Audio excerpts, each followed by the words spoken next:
হুজুর বলে দিয়েছে অজু করার পরে 3 বার চুমু খেয়ে চোখে বোলাতে হবে। হুজুর নিজে ইচ্ছাতে বলেছে এটা। আমি অনেক মানুষকে দেখতে পাওয়া যায় নামাজ শেষ হয়ে গেলে 2টো আঙ্গুলে ফুঁক দিয়ে চোখে এরকম করে দিয়ে বলছে চোখে জ্যোতি বেড়ে যাবে। আসসালামু আলাইকুম ওয়া রাহমাতুল্লাহি ওয়া বারাকাতুহু। ব্রাদারান ইসলাম, আপনারা শুনলেন এই ভণ্ড মৌলবীর ভণ্ডামি কথা। সে কেমন ভণ্ডামি করলো, বলছে নবীর নামে চুম্বন দেওয়া জায়েজ নাই। ব্রাদারান ইসলাম, এর নাম হলো মুমতাজুল ইসলাম। একে আমি বলি ই হচ্ছে মুমতাজ বেগম। এর নাম হচ্ছে তারকাটা মুমতাজুল। তারকাটা কেন বলি জানেন? কারণ পুরো পৃথিবীতে যদি লোক 14% তারকাটা হয়, তার মধ্যে 13.5% তারকাটা ওই একাই। বলছে নবীর নামে চুম্বন দেওয়া যাবে না। আমি আপনাকে চ্যালেঞ্জ করছি মুসলমান, কিয়ামত কায়েম হয়ে যাবে নবীর নামে নবীর পাকের নাম শুনে চোখে চুম্বন দেওয়া যাবে না, এরকম দলিল কোন ওয়াহাবি, লামাযহাবি, দেওবন্দি আজ পর্যন্ত দেখাতে পারেনি, কিয়ামত পর্যন্ত পারবে না। তো ব্রাদারান ইসলাম, কত রকম ভণ্ডামি করছে মুসলমান। তাই আপনাদেরকে বলতে চাই, এই ভণ্ড থেকে সাবধান হন, এই ভণ্ড থেকে নিজের ঈমানকে বাঁচাবেন।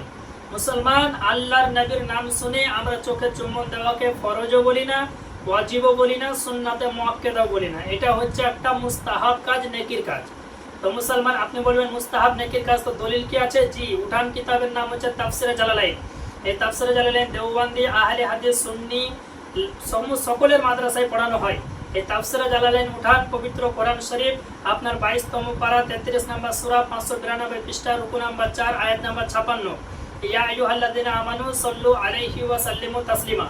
এই আয়াতের ব্যাখ্যায় তাফসিরে জালালাইন 357 পৃষ্ঠা, 13 নম্বর হাসিয়া, 13 নম্বর টিকাতে লেখা আছে, ই'লাম আন্নাহু ইস্তাহাব্বু আন ইয়াকালা ইনদা সামাই উলা মিনাশ শাহাদাতি সাল্লাল্লাহু আলাইকা ইয়া রাসূলুল্লাহ ওয়া ইনদা সামাই সানিয়াতি কুররাতু আইনি বিকা ইয়া রাসূলুল্লাহ সুম্মা ইউকালু আল্লাহুম্মা মাতি'নি বিস-সামি ওয়াল বাসার বাদা ওয়াতি জাফারি আলি ভামাইনি আলাল আইনাইহি ফা ইন্নাহু সাল্লাল্লাহু আলাইহি ওয়াসাল্লাম ইউকাঈদু লাহু ইলাল জান্নাহ। এখানে লিপিবদ্ধ আছে তাফসির জালালাইনে, যাহা বিশ্ব নবী পাক সাল্লাল্লাহু আলাইহি সাল্লামের নাম শুনে প্রথম কলমা শুনে যে সাল্লাল্লাহু আলাইকা ইয়া রাসূলুল্লাহ পড়বে, দ্বিতীয় কালিমা শুনে কুররাতু আইনি বিকা ইয়া রাসূলুল্লাহ বলে বৃদ্ধা আঙ্গুল চুমা দিয়ে চোখে লাগিয়ে বলবে আল্লাহুম্মা মাতি'নি বিস-সামি ওয়াল বাসার। এই ধরনের আমলকারী ব্যক্তিকে রাসূল পাক তার হাত ধরে তাকে পিছন পিছন জান্নাতের মধ্যে দাখিল করিয়ে দিবে। তো মুসলমান, যে কিতাব সকলে পাঠ করে দেওবন্দি লামা, সেই কিতাব থেকে প্রমাণিত হলো নবী পাকের নাম শুনে চুমা দেওয়া জায়েজ। তো এরা কেমন হাদিস পড়ে, কিভাবে এরা কিতাব পড়ে, আপনারাই চিন্তা করুন। তো মুসলমান, হাদিসের মধ্যে চুম্বন দেওয়ার প্রমাণ আছে। এরা মানুষের ঈমানকে নষ্ট করছে ইহুদি খ্রিস্টানদের টাকা খেয়ে। তাই মুসলমান, এই সমস্ত আহলে হাদিস ওয়াহাবিদের যদি পেট কাটা হয়, এদের পেটের রক্ত কম বেরোবে, ইহুদি খ্রিস্টানদের টাকা বেশি বেরোবে। তো ইহুদি খ্রিস্টানদের ফান্ডিং নিয়ে মানুষের ঈমানকে নষ্ট করছে, এদের কাছ থেকে ঈমানকে বাঁচাবে।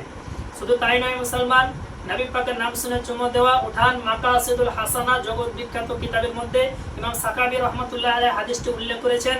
হাদিস নাম্বার 1021 এর মধ্যে সেম হাদিস খানাকে ইমাম আজরুনি কাশফুল খাবার মধ্যে হাদিসটি উল্লেখ করেছেন। সেম হাদিস খানাকে ইমামুল্লাহ আলী কারি রাহমাতুল্লাহ আলাইহি আসরারুল মারফুআ কিতাবের মধ্যে হাদিসটি উল্লেখ করেছেন। আরো অসংখ্য কিতাবের মধ্যে আছে। আমার নবী পাক সাল্লাল্লাহু আলাইহি সাল্লাম হুজরা মুবারক থেকে বের হলেন, হযরতে বেলাল আযান দিচ্ছিলেন, আবু বকর সিদ্দিক মসজিদের মধ্যে উপস্থিত ছিলেন। আবু বকর সিদ্দিক বেলালের আযান শোনার পর, বেলাল যখন বলল আশহাদু আন্না মুহাম্মাদুর রাসূলুল্লাহ, তো আবু বকর সিদ্দিক চুম্বন দিয়ে চোখে লাগালেন। নবী পাক দেখলেন, নবী পাক বললেন, মান ফাআলা মিসলা মা ফাআলা খালিলি ফাকাদ হাল্লাত আলাইহি শাফাআতি। আমার বন্ধু আবু বকর সিদ্দিক যেই কাজটি করলো, অর্থাৎ আমার নাম শুনে চোখে চুমা দিল, এই কাজটি কিয়ামত পর্যন্ত যারা করবে, রাসূল পাক বলছেন তার শাফাআত করা আমি নবী আমার জন্য হালাল হয়ে গেল। ইসলামের সর্বপ্রথম মুফতি হচ্ছে আবু বকর সিদ্দিক। পৃথিবীতে যত মুফতি হচ্ছে আপনার দুনিয়াতে দেখছেন, যে মৌলবি বলছে চুম্বন দেওয়া যাবে না, এদের থেকে যত পৃথিবীতে মুফতি হচ্ছে এবং কিয়ামত পর্যন্ত হবে, সকলে কিন্তু আবু বকর সিদ্দিকের গোলাম। আবু বকর সিদ্দিক ইসলামের যিনি প্রথম মুফতি, তিনি নবী পাকের নাম শুনে চোখে চুমা দিলেন। তো তিনি হাদিস বুঝতে পারলেন না, আজকে এই মুমতাজ বেগম তারকাটা বুঝে গেল যে বলছে নবীর নামে চুম্বন দেওয়া যাবে না। এরা হচ্ছে জাহিল মুসলমান। শুধু তাই নয়, আরো অসংখ্য কিতাব আছে। সিরাতে হালবিয়ার মধ্যে হাদিসটি লিপিবদ্ধ আছে। আরো অসংখ্য কিতাবের মধ্যে বানি ইসরাইলের জামানায় একজন ব্যক্তি 200 বছর পর্যন্ত আল্লাহর নাফরমানি করেছিল। 200 বছর পর্যন্ত আল্লাহর নাফরমানি করেছিল। তো সেই ব্যক্তিকে বানি ইসরাইলের লোকেরা কাঁচড়ার মধ্যে ফেলে দিল। আল্লাহ পাক বলছে, মুসা, তুমি তোমার ওই উম্মতের ওই যে মানুষটাকে কাঁচড়ায় ফেলে দিয়েছে, ওকে তুমি উঠিয়ে ভালো করে গোসল দিয়ে তার জানাজা পড়ে তাকে কবরস্থানে দাফন করো মুসলমানের। মুসা আলাইহিস সালাম বলছে, আল্লাহ সে 200 বছর পর্যন্ত তোমার নাফরমানি করেছে, বানি ইসরাইল সাক্ষ্য দিচ্ছে, তো আমি যদি তাকে গোসল দিয়ে জানাজা পড়িয়ে মুসলমানের কবরে দাফন করি তো মানুষ তো আমাকে জিজ্ঞাসা করবে এত বড় পাপীকে এরকম কেন কাজ করছো।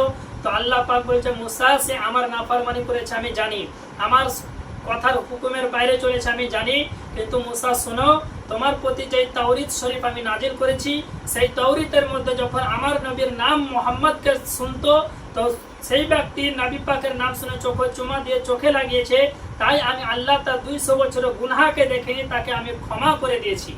তো বলুন মুসলমান, নবী পাকের নাম শুনে চোখে চুমা দেওয়ার কারণে যদি 200 বছরের গুনাহ মাফ হয়ে যায় তো আপনার আমার 80 বছর 100 বছরের গুনাহ কেন মাফ হবে না।